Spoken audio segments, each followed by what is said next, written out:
내가 이 찬양 인도했으면 좋겠다 싶어서 고이라 집사님에게 이렇게 보냈는데 웬만해서는 당첨이 안 돼요. 맨날 그냥 잘 안 하더라고요. 그래서 수요일 날 했대요. 나는 오늘 하기로 수요일 날 했어요.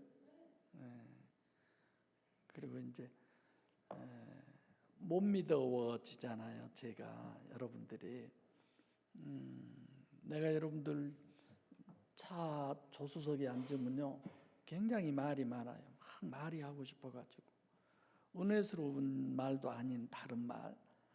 그래서 맨날 그냥 입 좀 제 말 다물으라고 막 이러는데 다 자기 기준이죠. 내 기준이고 내가 기도라고 하는 부분은 우리가 내 기준에서 거의 기도를 하잖아요. 무조건 하나님을 향해서 하나님 그럼 그게 다 기도라고 우리는 생각을 하는데 좀 오늘은 이런 부분을 좀 생각해 보려고 합니다.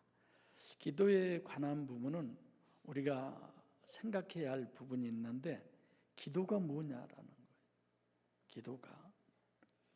기도를 전혀 기도로 생각하지 않는 게 일반이라고 생각돼요. 그러니까 기도하는 것 같아도 저 기도 아닌데 내가 보면 그래. 왜 그러냐면 하나님에 대한 생각은 엘로힘 하나님 있잖아요. 그러니까 하나님은 경배의 대상이지 우리가 기도하면 나하고 교제하는 대상이 아니다. 이런 그러니까 내가 입을 열어 기도는 하긴 하지만 하나님하고 아무 상관없어. 하나님을 의식도 하지 않고 지금 하나님은 경배의 대상이다. 내가 찬송하고 기도하고 하나님을 높여드리고 이런 부분의 하나님이지 나하고 대화를 하고 내 어떤 문제의 원인이고 그 문제를 가지고 하나님의 목적이 내게서 이루어지고 이런 구체적인 원인론은 별로 생각하지 않는다 이겁니다. 이게 경배와 찬양 이게 잘못된 거예요. 실제로 말은 하나님께 기도한다고 하지만 유대교에서부터 믿는 하나님은 객관적으로 존재한 엘로힘 하나님. 내가 엘로힘 하나님 하면 여러분들 설명 안 해도 이해하잖아요. 우리하고 직접적인 교제하는 하나님이 아니다 이거죠. 그럼 기도는 뭐예요? 교제의 대상인 거예요. 기도는 기도한다라고 하는 건 서로 교제를 하는 거예요. 그래서 이제 고집사님들이 이렇게 찬양 인도할 때 우리들의 어떤 현 수준의 얘기가 아니라 하나님과 나와의 관계성에 대한 그 내용을 얘기하는 거예요. 알아들었어요?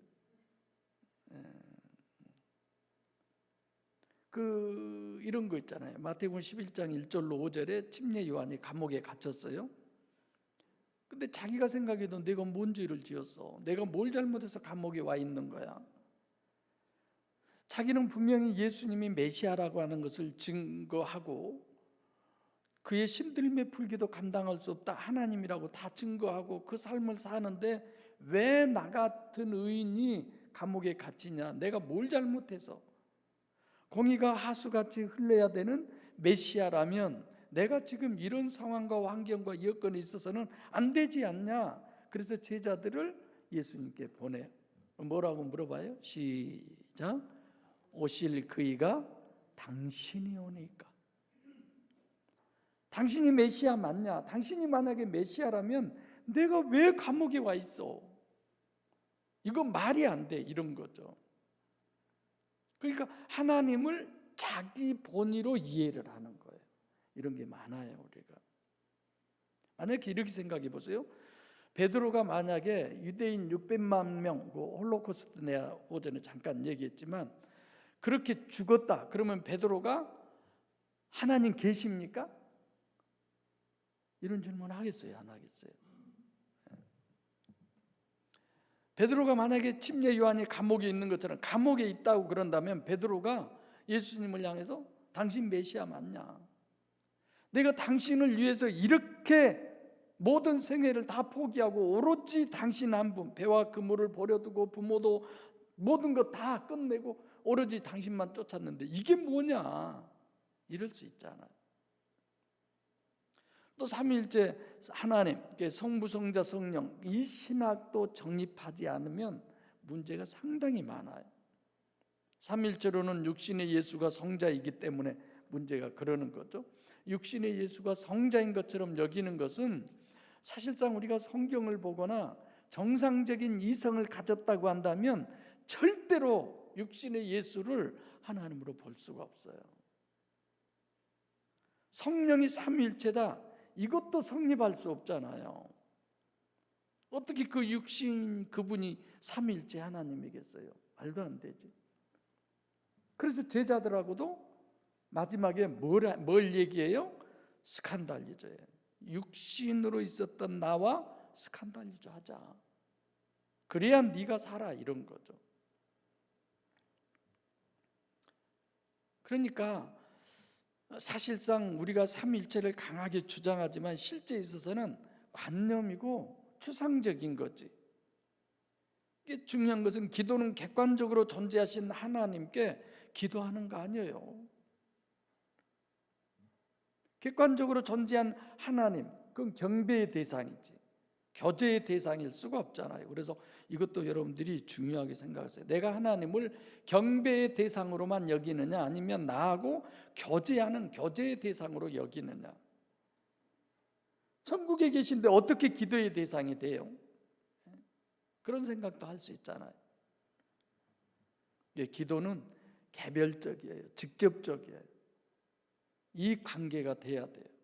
구체적이고 실제적이고 인격적인 완전한 하나님과의 관계, 이것으로 인해서 그것이 됨으로써의 기도라는 것이 형성되는 거죠. 그러니까 당연히 개별적이고 직접적이고 구체적인 실제적인 완전한 관계의 최선의 방법, 아주 그것에 대한 완전한 방법이 뭐냐? 그게 기도예요. 기도는 아무나 하는 게 아니에요. 기도는 아무렇게 하는 게 아니에요. 기도는 방금 제가 전에 얘기했던 것처럼 하나님의 실체성이 인정되고 그분하고 나하고의 관계가 어떤 관계냐를 이미 깨닫고 알았을 때에 그에게서 뭐가 나와요? 기도라는 게 나오는 거예요. 그래서 기도를 뭐라고 그래요? 영적 호흡이라고 그러죠. 관계성에 완전한 거죠. 우리가 보기에는 경배와 찬양, 그래서 높여서 뭐 찬양 부르고 막 그런 부분들을 보면 굉장히 신앙이 좋은 것 같지만 하나님과 직접적인 관계는 아니죠. 객관적으로 존재하신 분에 대한 경의를 표하는 것뿐이지, 물론 완전히 신앙이 아니라는 얘기가 아니라 신앙은 하나님과 직접적이고 개별적이고 실제적이고, 그래서 기도를 하게 되고 그것이 영적 호흡이라고 그러는 거예요. 데살로니가서 5장 16절로 18절에 항상 기뻐하라, 쉬지 말고 기도하라, 범사에 감사하라.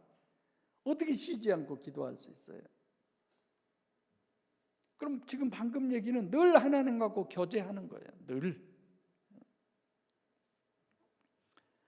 우리는 주시옵소서가 정말 기도인 줄 알아요. 물론 그때가 있어요.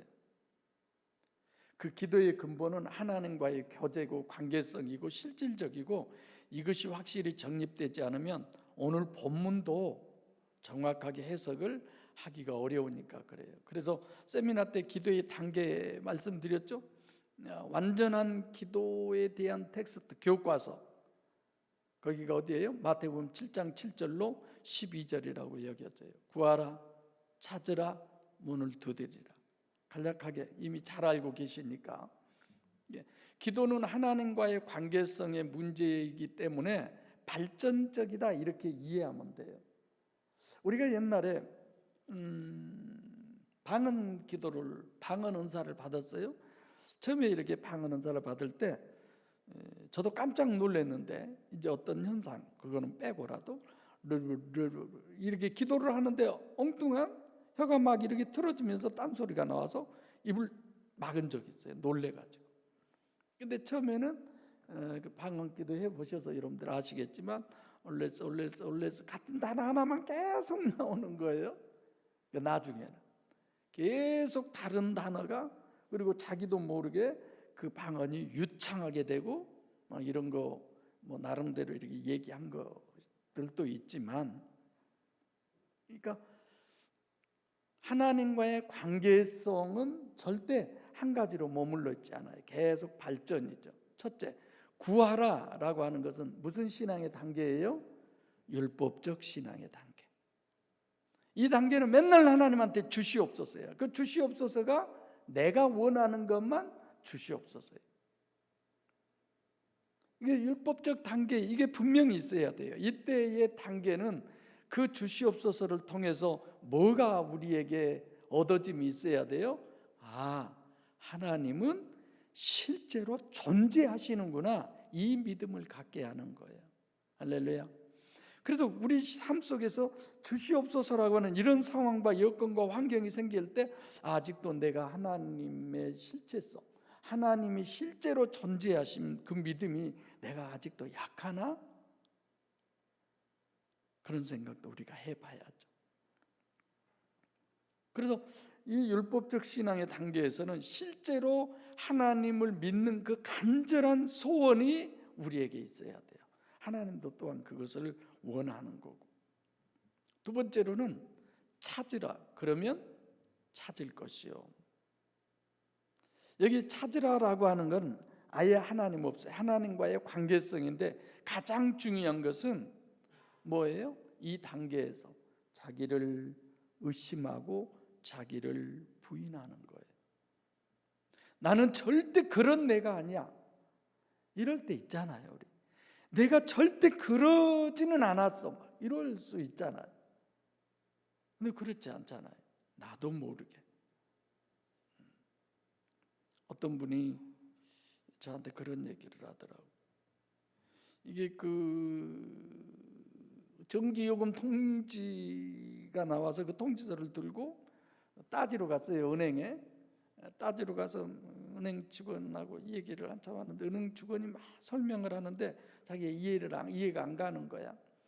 그래서 시간은 걸리고, 그래서 그러냐고 내가 가서 더 생각해 보겠다고 와서 다시 이것저것 다 해보니까 너무 자기가 부끄럽고 창피하더라는 거예요. 자기를 의심해 보지 않아서 한 번도. 내가 잘못 봤나? 내가 잘못 들었나? 내가 잘못 이해했나? 이러지를 않았다는 거죠. 그러니까 우리가 생각해 보세요. 하나님이 실제로 계신 것을 믿는데 엘로힘 문제가 해결됐어요. 그럼 그분이 어떤 분이에요? 전지전능하신 분이니까 구하기 전에 뭐가 있어야 할 것을 다 하시는, 다 하는데 그런데 왜 안 주시지? 이 생각을 우리가 해야 돼. 그런데 왜 안 주시지? 영성 세미나 때 그러죠. 찾으라, 그리하면 찾을 것이요. 그렇죠? 하나님을 이제 믿었으면 실제로 믿어졌느냐? 마태복음 6장 8절 말씀처럼 네가 구하기 전에 네게 있어야 할 것이 무엇인가를 하나님 다 하신다 이거예요. 너 자신을 의심하고 부인해라. 하나님 알아서 하세요.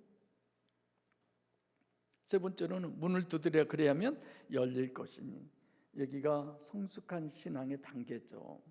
그러니까 첫째는 하나님의 존재성에 대한 믿음, 두 번째 단계는 관계, 하나님하고 관계를 하려면 나를 부인하는 믿음, 셋째 실체성에 대한 믿음. 이게 기도의 신앙은 첫 번째 단계, 두 번째는 하나님 자신을 신뢰해야 되는 거예요. 거기에서 기도라는 것이 시작이 돼야 돼요. 하나님이 살아계신가 한번 기도해 보자, 하나님이 살아계신가 한번 이렇게 해보자, 이런 거 있잖아요. 그렇게 기도하라고도 하잖아요. 그것도 필요해요. 그 단계에서는. 창세기 15장 6절에 가장 하나님과 관계성의 대표인데 아브라함이 하나님을 믿음에, 그렇게 얘기하잖아요. 하나님 자신을 믿는 거지 하나님이 역사하신 어떤 역사성이나 결과를 보고 믿는 건 아니에요. 우리는. 근데 여기까지가 되기가 정말 힘들죠. 그래서 범사에 그를 인정하는 이 신앙이 우리에게는 절대적으로 필요합니다.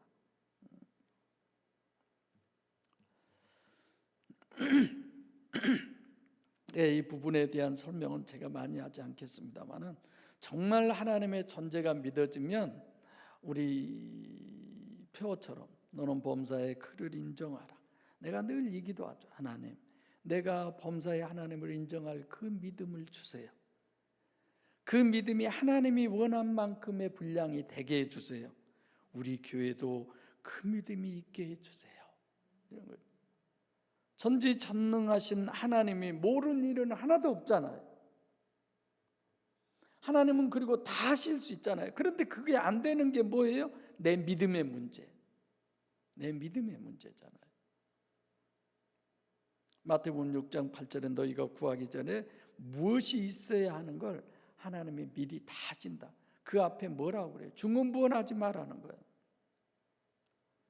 아름다운 미사 요구 늘어놓고 뭐 길게 해야 기도, 그런 건 다 잘못하는 거죠. 하나님이 진짜 들으시는 기도는 딱 한마디밖에 없다고 생각해요. 전지전능하신데 주님 아시죠? 그밖에 없을 것 같아. 늘 그 기도. 주님 아시죠? 그전에 저희 교회에 오신 그런 목사님들 보면 그런 얘기를 하지. 목사님 교회 엄청 뜨겁네요. 뜨겁긴 하죠. 우리 교회보다 더 뜨거운 교회는 없었을 거예요. 그 난로 2개에서 활활 불이 타면 뭐 겨울에도 다 붓고 막 영적인 부분이 그렇게 뜨겁다고. 정말 여러분들과 저는 뜨거운 가슴으로 하나님이 다 하시는 그 부분을 늘 인식하면서 찬양도 있잖아요. 아시지요, 아시지요 주님. 그 찬양 외에 다른 게 할 게 뭐 있어요? 여러분도 기도하실 때 내가 항상 고민할 것은 내가 정말 하나님을 얼마나 신뢰하느냐, 이 나를 돌아보면서 기도하시기 바랍니다. 아무 생각 없이 그냥 기도할 것, 갑자기 기도 생각이 아버지 그냥 자연스럽게 이렇게 돼야 돼요. 저 멀리 계신 하나님을 부르고 무당들이 그냥 이제 신 부르는 것처럼 그런 단계가 있는 게 아니라 언제든지 내 심령을 향해서 귀를 들이대고 계신 그 주님이라는 걸 인정하고 언제든지 주님 이러셔야 돼요.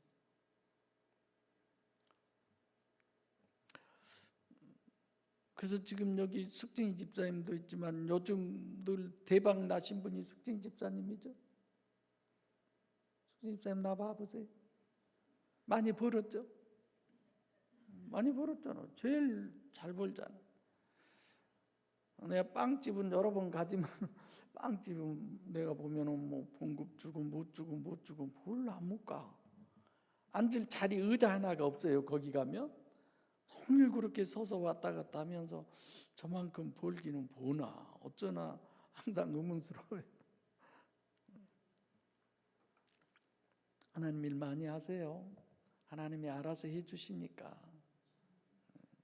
다른 사람 다 하면 안 돼. 숙진이 집사님 안 하셔도.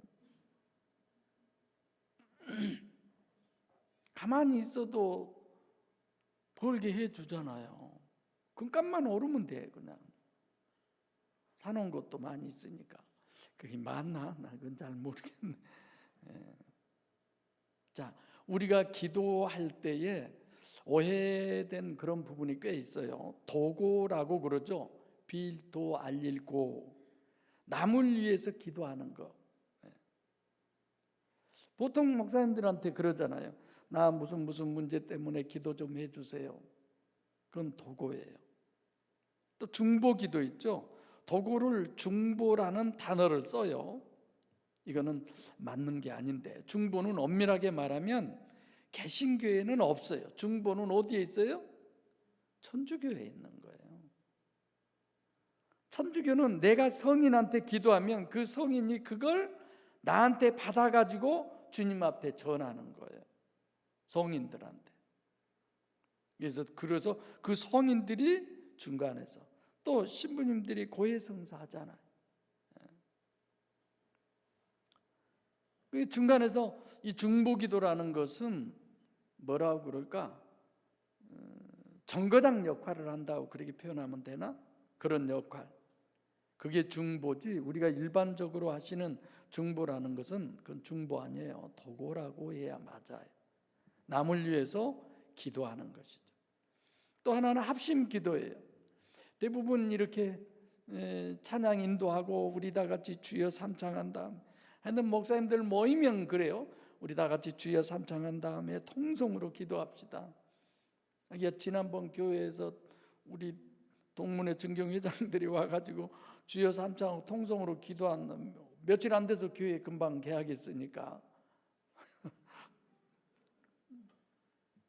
합심 기도, 도고가 됐든 중보의 기도가 됐든 합심 기도가 됐든 그 기도는 원칙적으로 기도의 목적이 결과에 있는, 그렇죠? 기도의 목적은 결과에 있잖아요. 관계성이 있지 않잖아요.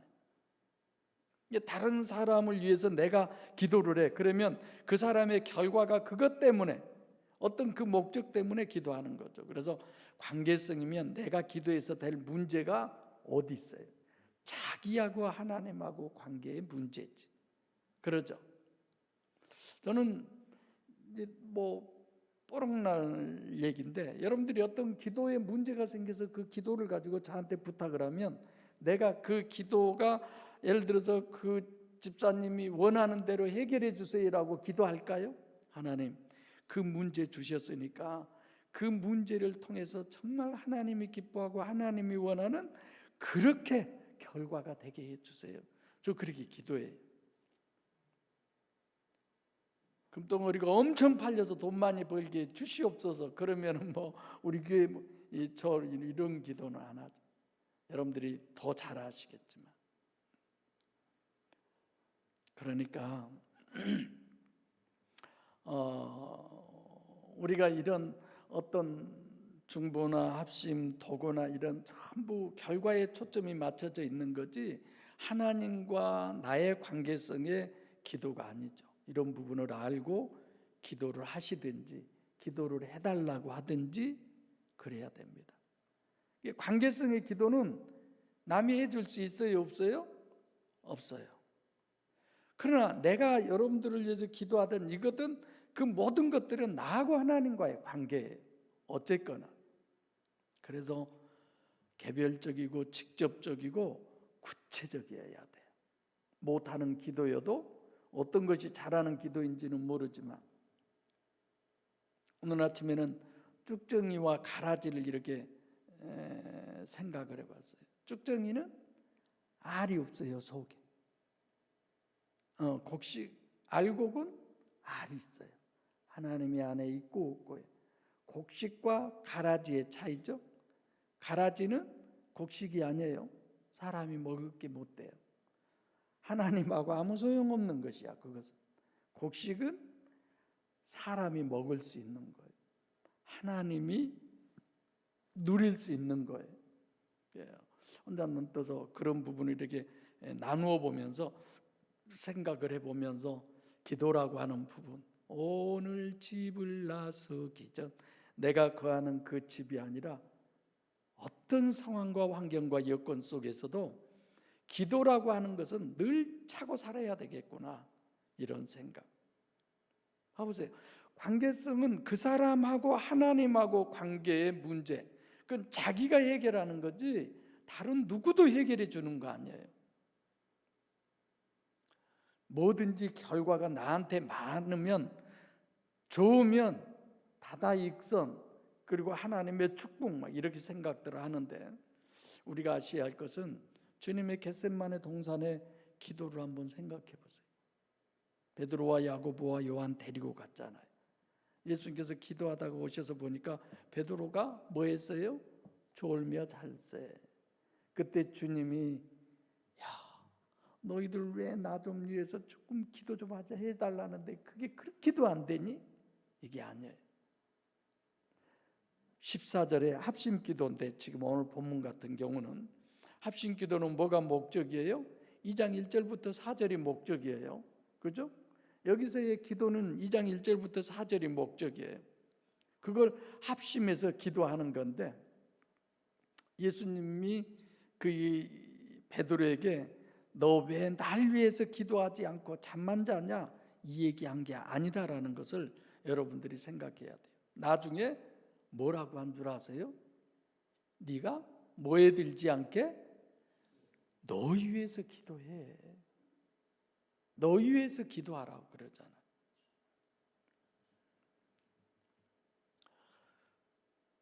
그래서 사도행전 2장 1절부터 4절을 위해서는 인격적 관계이면서 그게 기도의 전체예요. 그래서 하나님의 존재성, 전지전능하심, 그리고 그분과 내가 관계가 됨으로 인해서 뭐가 시작이 된다? 기도라는 것이 시작이 되는 거예요. 무조건 그냥 기도 많이 해놓으면 그걸 뭐 해놓은 거라고요? 저축을 해놓은 거라고 그렇게 얘기. 나중에 그거 다 빼서 써먹은다고.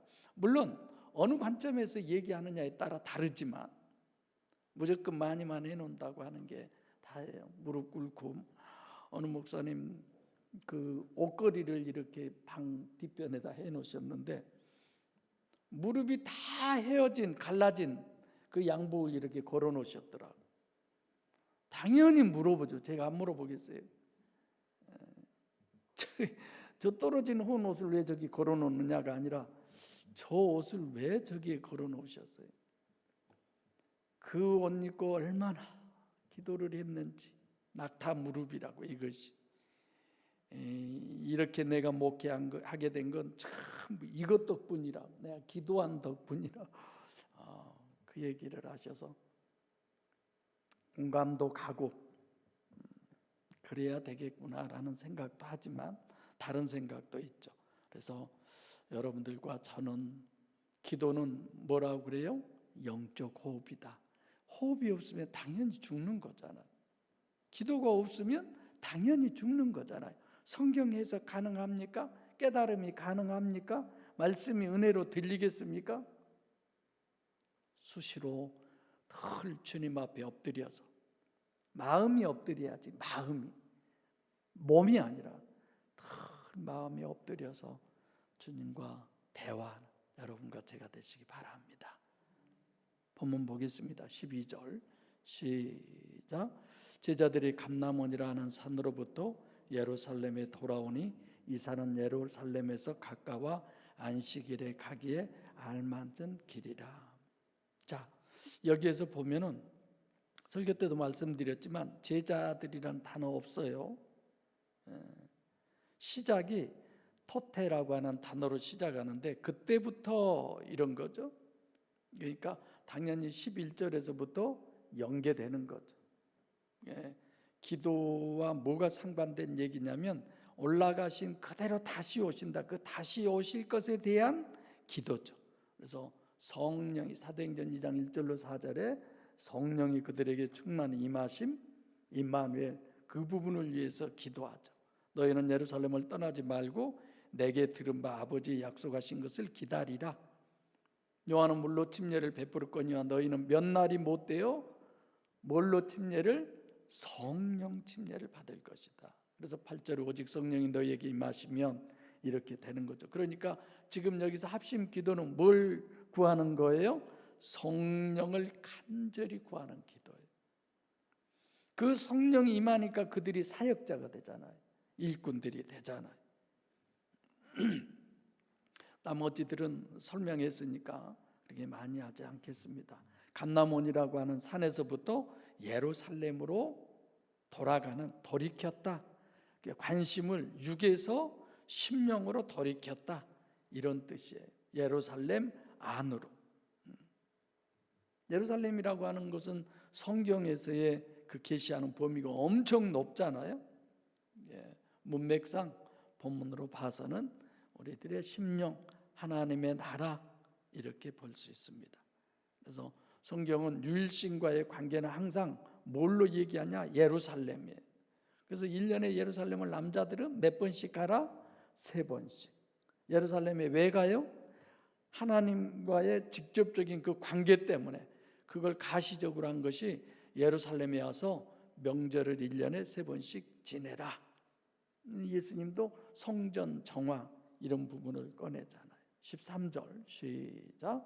들어가 저희 유하는 다락에 올라가니 베드로, 요한, 야고보, 안드레와 빌립, 도마와 바돌로메, 마테와 및 알페오의 아들 야고보, 셀로신 시몬, 야고보의 아들 유다가 다 거기 있어. 그러니까 12절에는 육적 공간적으로 예루살렘에 들어갔다는 표현은 없고 지금 예루살렘에 들어갔다가 아니라 속에 들어갔다는 이런 의미를 쓰고, 13절에 여기서 들어갔다는 것은 다락에 들어갔다는 얘기가 아니라 우리가 생각해 보면 이제 예루살렘 속으로 들어간 거죠. 저희가 유하다, 머물고 산다, 거하다 이런 단어. 이게 지금까지는 육과 세상을 위해서 산 사람이다. 다락에 올라가 예루살렘 속으로 들어가 이런. 그래서 우리들의 어떤 관심이, 우리들의 사고 이런 모든 것들이 지금까지 육체 우선이었다면 이제 영 우선으로. 그래서 기도는 육과 세상이 아니라 영과 천국 이렇게 보도록 본문이 설명하고 있습니다. 11제자만 일일이 다 지금 이름을 거명하죠. 베드로 강조하는 거. 베드로가 지금 거듭났어요? 안 났어요? 안 났죠 아직? 거듭나서가 아니라 영적인 목적을 가지고 있는 사람이다. 그러니까 지금 여기서 기도하는 사람들은 육적인 목적으로 살았던 사람들이 지금 뭘 목적으로요? 영 목적으로 지금 바뀌는 거예요. 그러니까 본문은 구원론으로 봐야죠. 사도행전 1장 1절에 해 받으시고, 승천이라고 하는 것이 뭐예요? 9절에서도 이렇게 얘기하고 있지만 결국은 십자가에서 구원이 이루어짐으로 그것으로 끝나는 것이 아니라 지금 여기 11제자 놓고 마리아도 놓고 이런 모든 부분들이 결국은 성령이 그들에게 임해야 구원이다라는 걸 얘기하죠. 그걸 위해 기도하라는 거죠. 마지막 14절 시작. 여자들과 예수의 모친 마리아와 예수의 아우들로 더불어 마음을 같이하여 저녁 기도에 힘쓰니라. 이들이라고 하는 건 전부를 얘기하는 거예요. 마음을 같이해서 오로지 한 가지, 성령 받기를 위해서, 그들의 심령 안에 성령이 임재하기를 위해서죠. 그러니까 여기 여자들이나 모두들을 일일이 이렇게 기록한 건 뭐예요? 아직은 구원받지 못했다는 거죠. 여기서 기도해야 구원받는다, 이런 부분의 내용입니다. 마리아 같은 경우는 어때요? 대단하죠? 그럼에도 불구하고 아니다라는 거죠.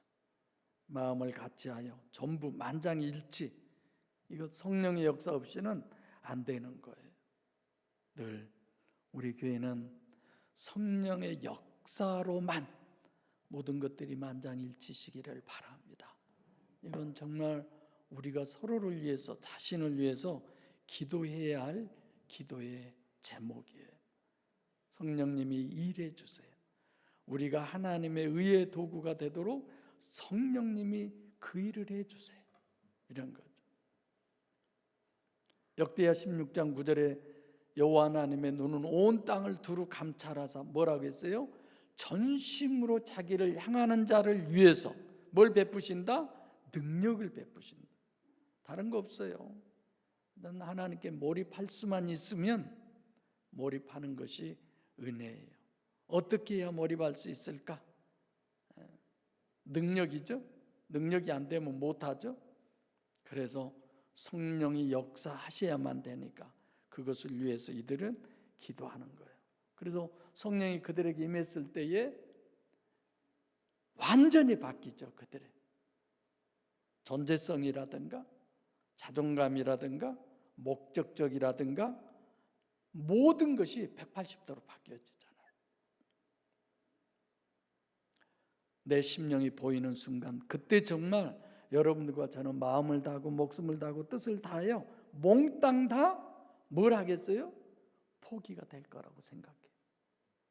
하나님이 빛을 비춰주셔야 보이고 하나님이 들려주셔야 들리고, 하나님이 역사하시는 순간에 야, 진짜 내가 마음을 다해야 되겠구나, 목숨을 다해야 되겠구나, 뜻을 다, 그래서 다 내려놓을 수 있는, 하나님과 관계하기 위해서 모든 것이 배설물과 같이, 분토와 같이 내려놓아지는 그 축복이 있기를 바랍니다.